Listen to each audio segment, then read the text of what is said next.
비상계엄을 선포합니다. 판사 어디 갔어?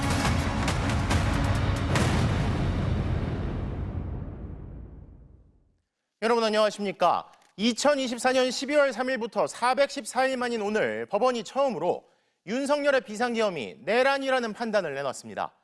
전직 국무총리 한덕수 피고인의 내란 중요임무 종사 혐의 사건 판결에서 재판부가 12.3 비상계엄을 내란이라 규정하고 한 피고인에게 징역 23년을 선고한 건데요. 오늘 판결이 윤석열 피고인을 비롯한 내란 주동자와 가담자들 재판에 길잡이가 될 것으로 보입니다. 첫 소식 차현진 기자가 보도합니다. 한덕수 전 국무총리에 대한 선고를 시작한 지 약 15분이 지났을 무렵 형법 87조에서 정한 내란 행위에 해당합니다. 이하에서는 12.3 내란이라고 말하겠습니다. 재판부가 12.3 비상계엄을 내란으로 규정했습니다. 내란죄에 대한 사법부의 첫 판단이 나오는 순간이었습니다. 지난 2024년 12월 3일 한밤중에 난데없는 비상계엄 선포. 반국가 세력들을 일거에 척결하고 자유 헌정 질서를 지키기 위해 비상계엄을 선포합니다. 곧바로 국회와 정당의 활동이 금지되는 포고령이 발령됐고 윤 전 대통령의 지시에 따라 계엄군과 경찰이 국회와 중앙선거관리위원회 등을 무단으로 침탈하거나 봉쇄했습니다.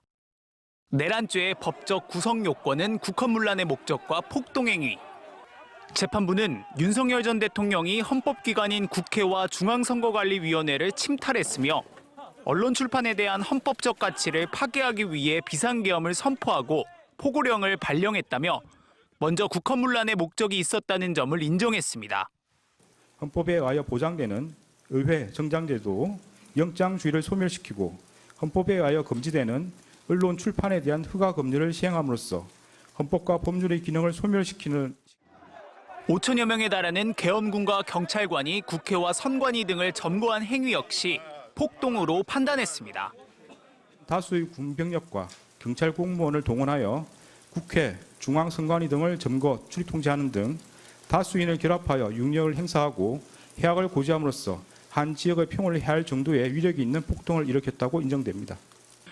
오늘 재판의 피고인은 한덕수 전 국무총리였지만 사실상 총리보다 위에서 국정을 책임지던 윤석열 전 대통령의 내란죄에 대한 판단이 담겨 있는 판결이기도 했습니다. MBC 뉴스 차현진입니다. 이어진 정치 분야 질의에서는 이해운 기획예산처 장관 후보자에 대한 지명 철회 의사를 묻는 말도 나왔습니다. 이 대통령이 문제가 있어 보인다며 이 후보자를 둘러싼 지적에 공감하면서도 당사자 해명은 들어봐야 한다고 강조했습니다. 김정우 기자입니다. 이해운 기획예산처 장관 후보자에 대한 지명 철회 의사를 묻자 이재명 대통령은 곤란한 기색을 숨기지 않았습니다. 어려운 일이 두 가지인데 검찰 개혁에 관한 논란, 또 소위 탕평 인사에 관한 이해운 지명자에 관한 문제, 이거 정말 어려운 주제 중에 하나입니다. 아파트 부정청약, 보좌진 갑질 등 다양한 의혹이 제기된 이 후보자에 대해 문제 있어 보인다면서도 지명 철회 여부는 아직 결정을 못했다고 답했습니다. 야당이 자료 제출을 문제 삼아 인사청문회가 열리지도 못했는데 본인에게 해명 기회는 줘야 한다는 겁니다. 문제가 있어 보이긴 해요. 그리고 우리 국민들께서도 문제 의식을 가지시는 부분도 있습니다. 그러나 그에 대해서 본인의 해명도 또 들어봐야 되는 거 아닌가요? 그게 공정하죠. 판사가 원고 피고 주장을 모두 듣고 판단하듯 양쪽 이야기를 들어봐야 하는데 설명 들을 기회가 아예 봉쇄됐다며 거듭 아쉬움을 표했습니다. 그러면서 지명 철회 여부는 시간을 두고 판단하겠다고 밝혔습니다. 야당의 검증 부실 지적에 대해서는 보수 진영에서 5번 공천받아 3선 의원을 지낸 이 후보자에 대해 이전까지 논란이 없었다는 점을 들어 반박했습니다. 자기들끼리만 알고 있는 그 정보를 가지고 마치 대부에서 나오는 배신자 처단하듯이 우리는 모르는 걸 막 공개를 해가면서 이렇게 공격을 하면 당사자의 잘못이기도 하겠지만 우리로서는 알기 어렵죠. 이 대통령은 또 이렇게 극렬하게 저항에 부딪힐 줄은 몰랐다면서 기회를 조금이라도 나눠 함께하자고 시도해본 것이라 설명했습니다. 그러면서 대통령 당선 순간부터 모두를 대표해야 한다는 것이 확고한 생각이라며 탕평 인사에 대한 소신을 거듭 드러냈습니다. 이런 가운데 여야는 자료 제출을 전제로 오는 23일 청문회를 여는 방안을 조율 중인 걸로 파악됐습니다. MBC 뉴스 김정호입니다. 공천 대가로 1억 원을 수수한 혐의를 받는 강선우 의원이 밤샘 조사를 받았습니다. MBC 취재 결과 강 의원은 경찰 조사에서 김경 서울시 의원을 만나 쇼핑백을 받았다고 일부 사실관계는 인정하면서 돈을 받았다는 혐의는 끝까지 부인한 것으로 확인됐습니다. 박설립 기자의 단독 보도입니다.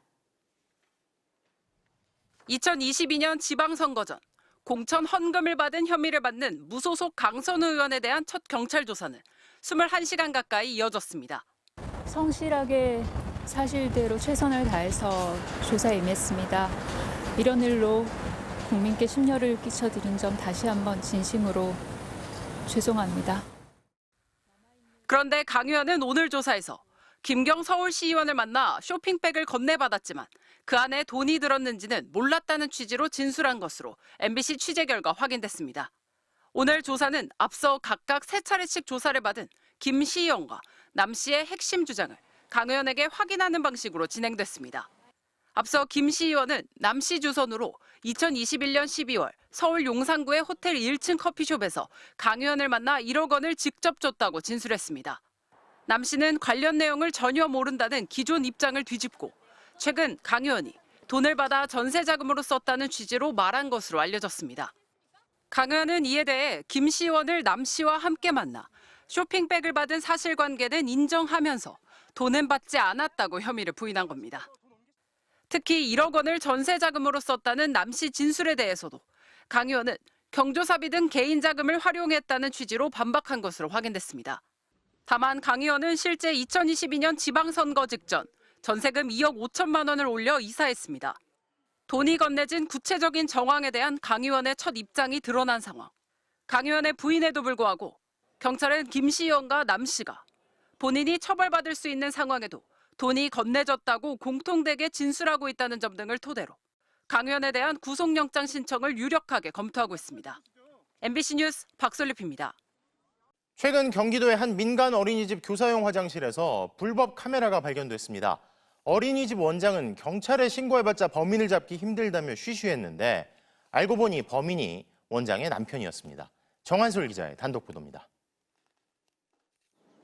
여성 교사 10여 명이 근무하는 경기 용인의 한 민간 어린이집. 지난달 9일 오후 4시쯤 교사 한 명이 화장실에서 무언가 변기에 떨어지는 소리를 들었습니다. 섬뜩한 생각에 건져 올렸더니 소형 카메라였습니다. 180도 회전 렌즈가 장착된 저가형 디지털 카메라로 양면 테이프를 이용해 어딘가 붙여놓은 흔적도 있었다고 합니다. 렌즈만 따로 이렇게 선에 연결돼서 나와 있는데 빨간불도 들어오고. 카메라는 어린이집 차량기사였던 원장 남편이 확인해보겠다며 가져갔습니다. 이튿날 열린 대책회의. 원장 부부는 경찰에 신고해달라는 교사들 요구를 묵살했고 직접 분석해보겠다고 고집을 부렸습니다. 이런 중에 한두 건만 잡을 수 있는 거고 아무것도 없다 그럼 잠깐 덮어버려요, 경찰들은. 그러니까 지금 사명이 우선 가장 중요해요. 그래서 지금 저희가 하려는 게 지금 포렌식에서 하는 거죠. 경찰을 부르자는 교사들의 거듭된 호소에도 꿈쩍 않던 원장 부부는 대신 사설업체를 불러 포렌식을 맡겼습니다. 분석 결과 촬영된 영상은 없었습니다. 그런데 누군가 내장 메모리를 들여다본 기록이 나왔습니다. 외부 컴퓨터에 연결한 시각은 10일 새벽 5시 36분.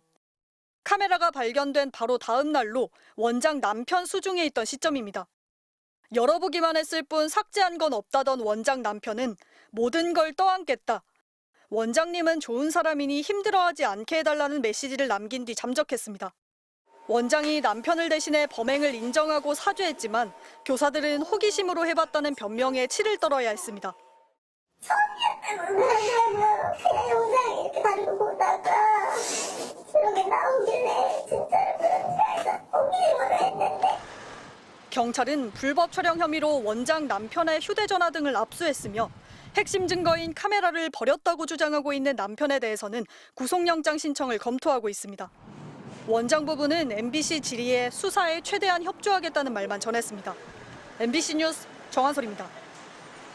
어제에 이어 오늘도 전국이 마치 거대한 냉동고가 된 것 같은 강추위가 이어졌습니다. 서해 앞바다까지 얼어붙었을 정도인데요. 올겨울 들어 가장 매서운 이번 한파는 내일 절정에 이르면서 서울 아침 기온이 영하 14도까지 떨어지겠습니다. 류현중 기자입니다. 서울의 체감 온도가 영하 20도에 달한 오늘, 목도리에 귀마개, 장갑까지 중무장했지만 매서운 칼바람 앞에선 소용이 없습니다. 내리는 순간 너무 추워서 다시 버스 타고 싶을 정도로 추웠습니다. 영하 10도의 추위는 정말 장난 아니구나라는 생각이 들었어요. 충남 가로림만 앞바다엔 하얗게 얼음이 깔렸습니다. 갯벌도 바다도 얼어붙으면서 제철을 맞은 감태와 굴 수확도 못하고 있습니다. 얼음이랑 감태랑 같이 얼고 또 굴도 얼고 모든 걸 같이 얼은 상태에서 바다를 끌고 나가기 때문에 그것이 큰 걱정이 되죠. 이번 한파는 내일 절정에 이르겠습니다. 내일 아침 최저 기온은 서울 영하 14도, 광주 영하 8도, 대구 영하 11도 등 내륙을 중심으로 영하 15도 안팎까지 떨어지겠습니다.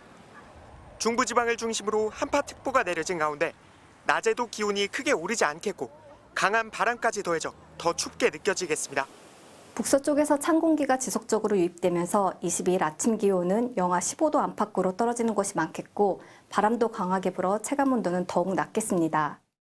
최강 한파가 장기화되는 건 한반도 상층을 강한 고기압이 벽처럼 버티면서 북극발 찬 공기가 빠져나가지 못하고 쌓이는 블로킹 현상 때문입니다.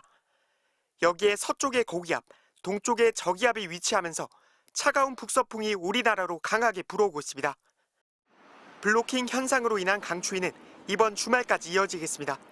하지만 다음 주에도 최저 기온이 평년과 비슷하거나 낮아 춥겠고 낮에도 영하권에 머무르는 경우가 많겠습니다. MBC 뉴스 류현주입니다.